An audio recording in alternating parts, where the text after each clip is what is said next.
Maybe, like me, you're already a fan of eating lamb, or maybe you're new to it and curious about what it tastes like. Either way, there's a new product we've discovered that's fully cooked lamb products in the style of charcuterie or deli. This is a special podcast doing double duty. I'm Courtney Drake McDonough, the host of both the Colorado-based In Good Taste Denver podcast and the international Real Food Traveler podcast. When I heard that these delicious lamb products were not only coming to Colorado, but were also available across the country in stores and in restaurants, I wanted to make sure all of our listeners could learn more about it. My guest is the CEO of the brand Aussie Select. Hi there, I am Jacqueline Oyola. I am the CEO of the company World Select Cuts and the brand Aussie Select. Great. Thanks so much for being with us today, Jacqueline. I'm a big fan of lamb. I grew up having lamb a lot. My mother's side of the family was Lebanese, and it was very common to have lamb as an ingredient in a lot of dishes. So I was really eager to try your products, which I've had the opportunity to. Thank you. And we'll talk about that a little bit more later. But can you give us a basic description of what the business is? Absolutely. We are bringing to market the country's, and I might posit the world's, first fully cooked lamb products in the style of charcuterie or deli. We make a lamb pastrami, we make an agave rosemary lamb, we make a tikka masala lamb, and then a lamb prime rib. And they are available for both retail consumer purchase as well as in food service. So that would be restaurants, hotels, country clubs, etc. Are the products available now in Colorado? They are, and I think that that's so exciting. And I think how you got introduced to them as well. We are brand new into Colorado, working with a couple of distribution partners in the market, and available both in both those contexts. So retail stores, Pete's Fruits and Vegetables, Atlas Valley Purveyors, Village Market, the market at Telluride and Ridgeway. And then coming soon to Lever's, Locavore, Nature's Oasis, Pine Melon, the market at Beaver Creek, hopefully many, many more. And then in food service, for those who are coming into town and staying at hotel properties or want to go visit these fantastic food service establishment, we are at the Brown Palace Hotel, Clayton Members Club, the Art Hotel, Panzano Hotel Monaco, as well as the Slate Hotel. So when you're in these restaurants or, when your products are in these restaurants, are you giving them freedom to do with them what they want or what? Like how would we know that we're having your products when we go there? So I think that that's the beauty of food service, and that chefs are finding such inspiration in just a very easy to use, consistent, delicious, sustainable lamb product, is what do they want to do with it? It has versatility across breakfast, lunch, catering menus, etc. How would you know that it was mine? You probably wouldn't know that it was Aussie Select, except for the fact that we're the only ones that make products like this, so it would have to be ours. It might just say lamb pastrami Reuben sandwich, or flatbread pizza with lamb ham. Sometimes restaurants can cure and make their own products locally, so they might be doing that in the establishment, but my hope is that the likelihood is that they'll be mine if you're in the Denver area. Okay, all right. I'm intrigued by the fact that you say this is the world's first prepared, fully cooked product. So how did you get into the business, and what led you to be wanting to do this particular product in America?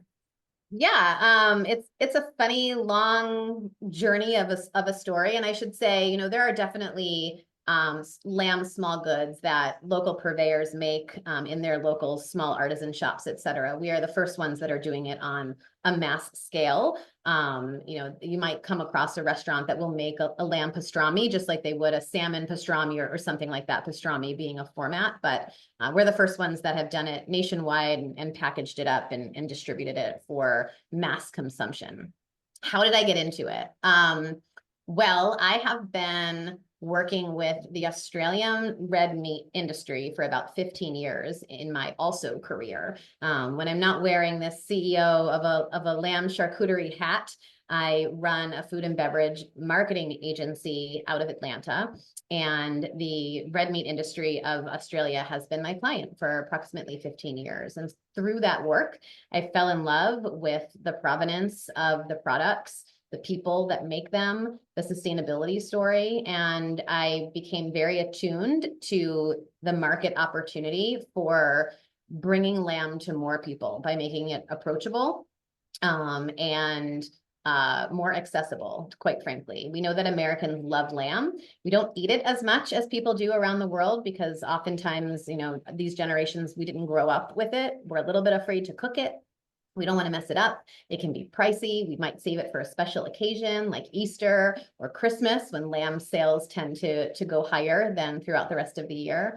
And my hypothesis, the hypothesis at the deli counter was, if we do this to lamb, like all of these other proteins have done with their meats and fully cook it and put it into a sliceable sandwich, deli, charcuterie format, could we do for lamb what turkey deli meat did for turkey and make it more than just about the holidays? So that is where I am. You know, five years later, we validated the concept. We have a fantastic team. My corporate chefs, you know, work on the recipes has been fantastic.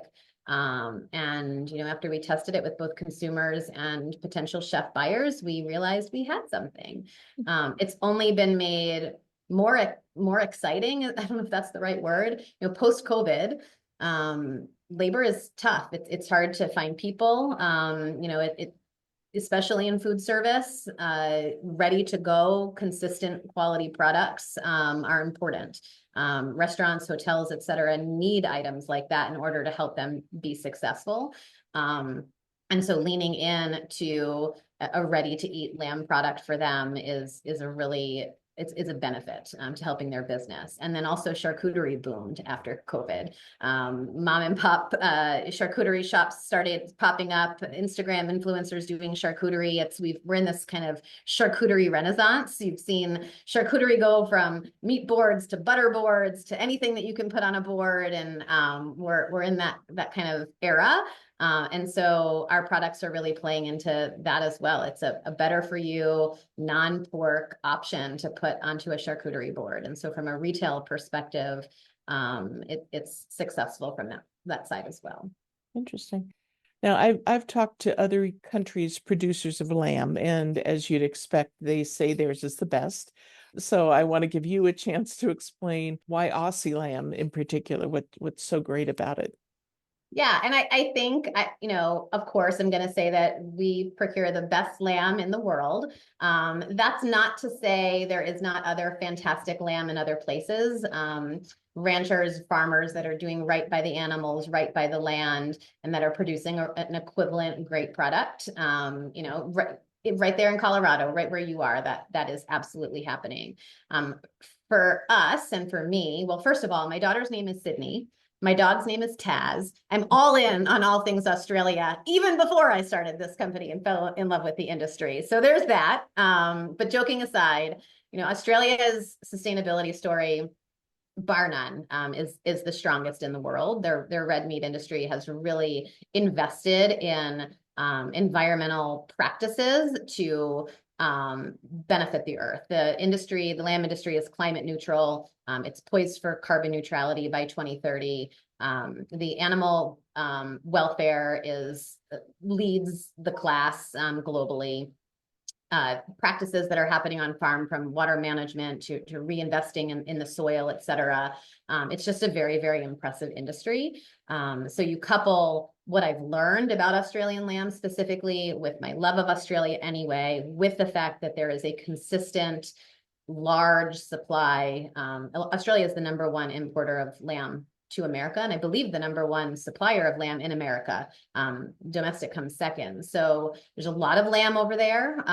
So we have consistent and ample supply, as well as all of the other credentials that I've already talked about. Wow, very interesting. And it's delicious. I forgot that part. Yeah.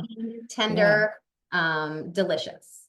Now, obviously, you and I are talking today because your product's coming to Colorado. But before we talk about that, or it's in Colorado, where else in the country are your products available?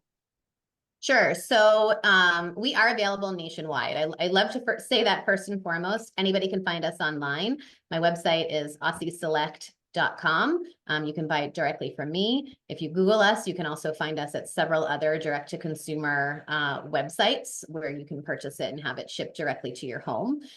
It's less expensive to buy it locally with one of the Denver purveyors that I mentioned earlier, just because we don't have to pay for shipping, dry ice, all of that fact. It's just, if you can go local, go buy it there. But if you've got family, if you're not in Denver, you can just buy it directly from one of the direct-to-consumer sites. We're also working to drive distribution in other key markets. I'm talking to retailers every day about bringing the products in. We had a fantastic run at Costco in the Southeast, which is where I'm based this past summer, and hoping to get that going. They like to do in and outs, so trying to get that going again. We've been in Texas with HEB, heading up to Boston in early January to try to drive some penetration there, and in New York City. So a little bit all over the place, but really targeting key lamb consumption cities, just like Denver. And so that's interesting to me. It's not just the more boutique, for lack of a better word, purveyors, but also Costco, like you said, and HEB. So, big chains. Big chains and anywhere that there's I didn't mention this, but one of the great qualities of our products is that they're 100% halal certified. The all Australian lamb is halal certified already, and we're maintaining that chain here with our practices in producing the product. So we import the lamb raw from Australia, and then we make it here in the United States in the Midwest. And so we're maintaining that halal chain. So yeah, also areas with significant halal representation are interesting and targets of ours. Okay. So what makes you, well, I know you're nationwide, but what makes you decide what cities to go into and what states, and including Colorado in particular? Like I said, I've worked with the Australian lamb industry for a really long time. So I have a lot of fantastic data at hand, which tells me where lamb consumers tend to live, where people are eating the most amount of lamb in the United States. And so I'm fairly guided by that research. And then I'm also guided by opportunity. When there's a really great person that lives in a great city and can help me gain access, I'm only one person. I can't be everywhere. I lean into a fantastic team.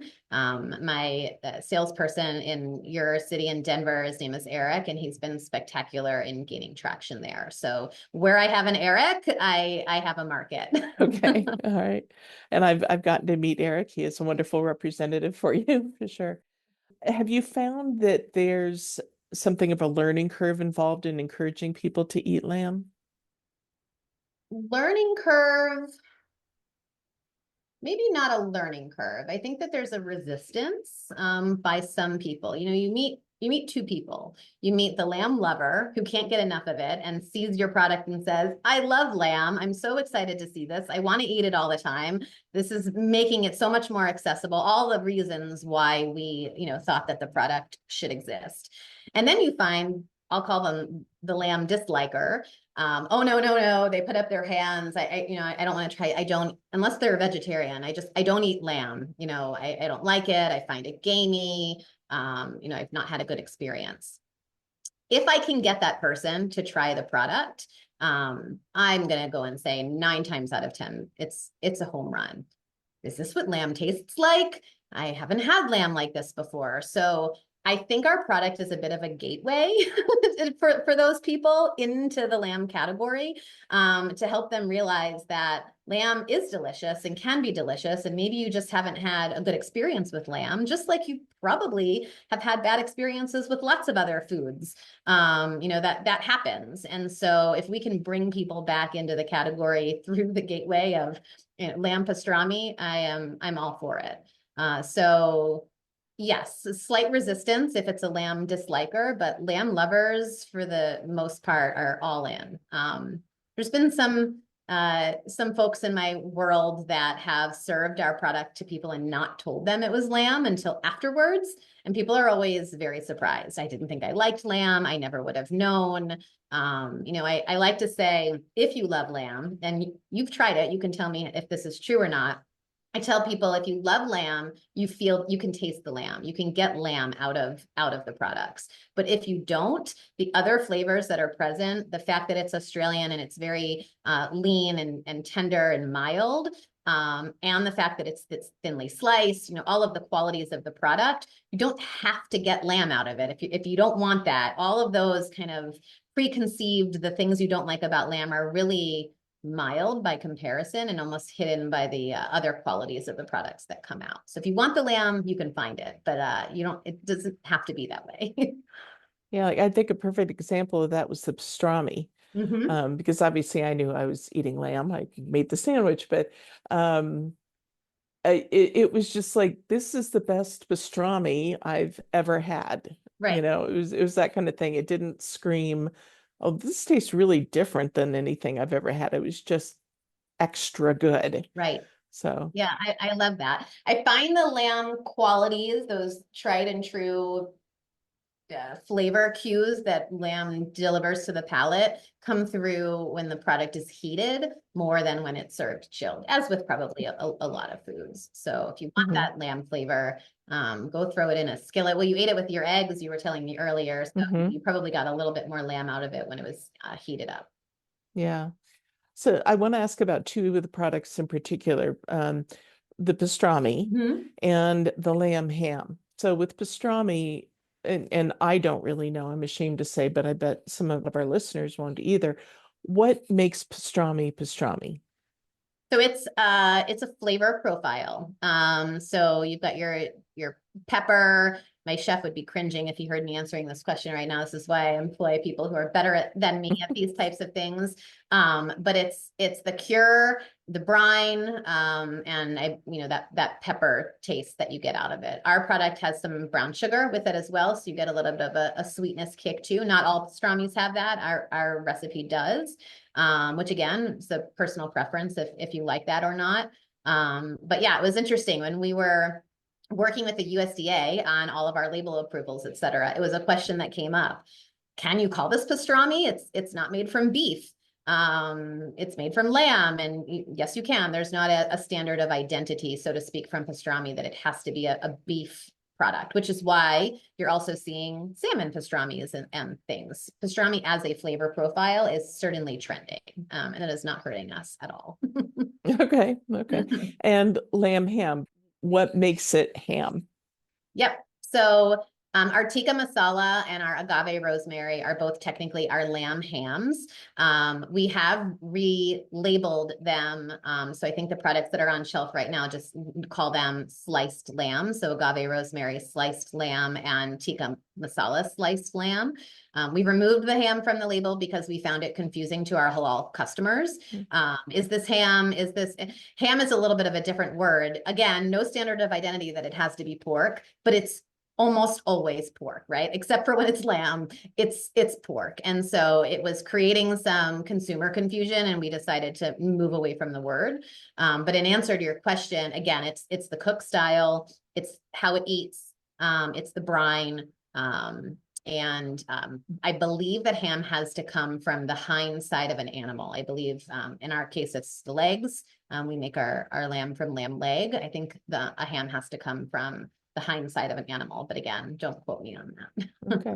So with the agave rosemary and the tikka masala, are those were lamb ham and just Correct. They thinly do eat sliced like a and ham. Yes. okay, okay. They eat like a ham. If you love ham, you'll get ham out of the how it's eating in your mouth. But we have struck the word ham from the label. Okay. Okay. All right. Thank you for clarifying that. So if someone is new to lamb and also new to your products, do you feel like there's a good gateway or introductory product of yours for them to try first? The question I'm always asked when I'm at a food show is, I've eaten so much today. I'm only going to try one. Which one should I have? And there's no good answer. I mean, it sounds like it sounds like marketing jargon. But honestly, if I had a board behind me and I put a little tick mark against each flavor that somebody told me was their favorite, at the end of the day, I would probably be, 25, 25, 25, and 25. I would say to somebody, lean into the flavor profile that resonates most with you. If you like sweetness and the herbaceousness of rosemary, the agave rosemary is your product. If you like peppercorn, and that peppery pastrami, crunch, obviously the pastrami. Uh, we do have a prime rib, a lamb prime rib product. I didn't mention earlier, it's only available in food service. That one is not available through the retail stores, so that would have to be found on a restaurant menu. That one it has no much less cure in it, so it eats more like a prime rib and less like a deli meat. It makes a fantastic French dip sandwich, lamb French dip sandwich. Incidentally, I tell people if you want the cleanest, I just want to taste the lamb, that's just salt and pepper, and that'll give you that. And then finally, my favorite is the tikka masala. I love a little bit of spice. It's so interesting. The spices really play well with the dynamic of the lamb flavor for me. But some people aren't spice people, and that's not for them. So, as far as what to try first, really it depends on the person and the types of flavors that they like the best. But all of them are Okay. spectacular. For all my Okay, babies. great. And I have to, all your babies. And I have to be honest, I haven't tried the tiki masala yet because we were going out of town. We're out of town today.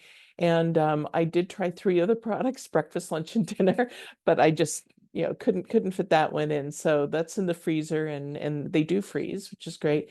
And so when we get back in town, that will be the next one I try. But yeah, I was impressed to see that flavor profile. So, and I love Indian food, so I'm looking forward to that one.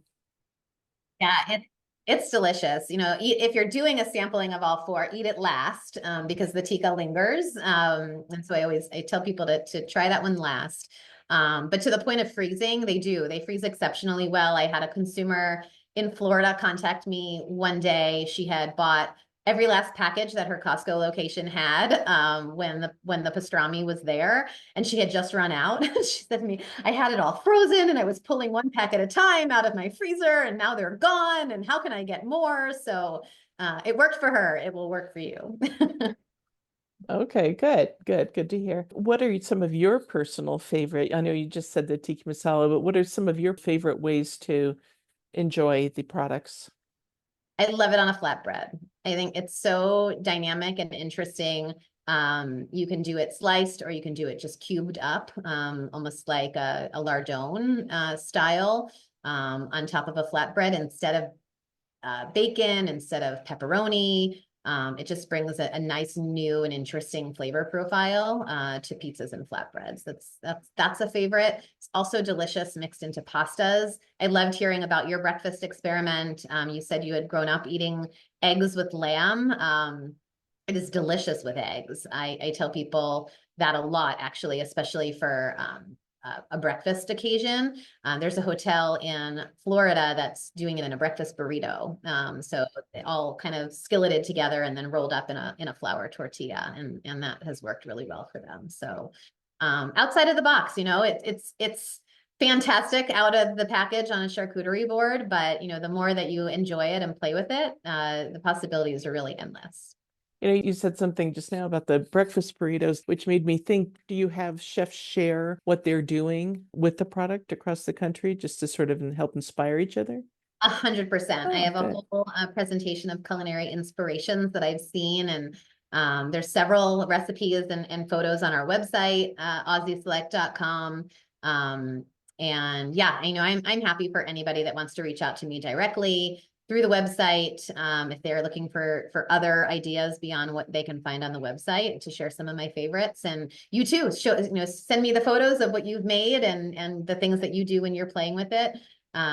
As I said, they're all my babies. And as an entrepreneur, that type of activity is what gets me up every day. That's why we did this, was to bring this product to the people. And so finding out then what people do with it is kind of the center of my happiness. All right. Well, so now this is a perfect point for me to tell you what I did with my day of lamb eating yesterday. So for breakfast, I shredded up a couple of slices of rosemary agave as I was scrambling eggs, and that was absolutely delicious. And I just wish I'd had some of my grandmother's flatbread. That would have been really wonderful to go with it. And at lunch, I specifically went out to buy a good loaf of rye bread to make a sandwich. And I purposely did not do lettuce and tomato and things I normally would because I really wanted to be able to taste the flavor of the pastrami. So I just did a tiny bit of mayonnaise on this lovely rye bread, and it was delicious. I loved the texture too. It had just the tiniest bit of pull to it, but it was still super tender. And then at night, we made the lamb ham and served it with potatoes and broccoli and a big salad. And it was very good too, and an interesting texture because it is like a small ham and you are slicing it. And I would suggest slicing it thin. Like I was going for sort of spirals cut ham's thickness, and I think I would do it even thinner next time. It was still perfectly tender, but I just think I would like that, slightly more ribbony kind of texture, for serving it that way. Yeah, it was all delicious and all different. So I'm looking forward to experimenting a little bit more with it. So let's wrap up by again repeating, if you would, where people can find it in Colorado, and if people are listening from anywhere in the US, how they can get information on finding it where they live. Sure.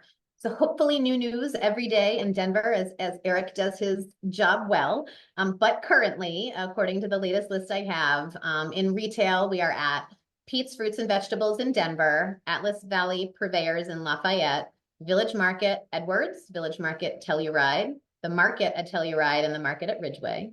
And then coming soon, Lever's Locavore in Denver, Nature's Oasis in Durango, Pine Melon, the Denver area with home delivery service, and the Market at Beaver Creek. And then, of course, food service, Brown Palace, Clayton Members Club, Art Hotel, Hotel Monaco, Panzano, and the Slate Hotel. Great. And if people are elsewhere in the US, www.aussieselect.com, AUSSIESELECT.com. You can buy it directly from us. And you can also Google Aussie Select. You'll find lots of fantastic articles. Hopefully will come up for you about other folks just like you that have tried it and enjoyed it, but also several other direct-to-consumer small goods style websites where you can buy it from. and what if somebody has a favorite store that they really wish would carry your products? What should they do? They should tell their store manager or go to that store's website and send a customer service request and ask it. Thank you for asking that question. That, as a small business, I'm a small women-owned business. And like I said, I can't be everywhere all the time. And sometimes it takes that type of consumer feedback and grassroots effort to make something happen. It's nothing small. Everyone's message matters, and if there's several people in a key market, or that's all landing in a buyer's inbox, that can make a difference. Oftentimes I'm told by buyers, I don't know, nobody's really asked me for lamb before. And I said, well, of course they haven't. They don't know that it exists. Open your eyes, try something new, take a gamble. So let's change that perspective. And now let's have people starting to ask for it. Yeah, definitely. Definitely. Well, thank you so much for your time today, and thank you for providing some products to me so that I could try them ahead of being able to talk today. They really were wonderful, and I'm excited for all the ways that people are going to be able to enjoy the product at home and to be able to go to those restaurants. I happen to love a lot of those restaurants you listed off, so that'll be easy, and I'll be curious to see what their interpretation is of how they want to serve it. So that's fun. I love it. Thank you so much for the fantastic questions and the conversation and for having me.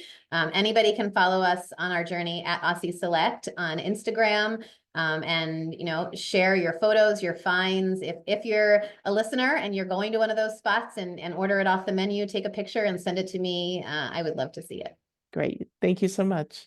Thank you. I hope you enjoyed my conversation with Jacqueline Oyola of Brand Select Cuts and the Aussie Select brand, and that you'll look for the company's products in your local stores and restaurants. Both the In Good Taste Denver and Real Food Traveler podcasts can be found on iTunes, Spotify, Overcast, Amazon, and wherever you enjoy listening to podcasts.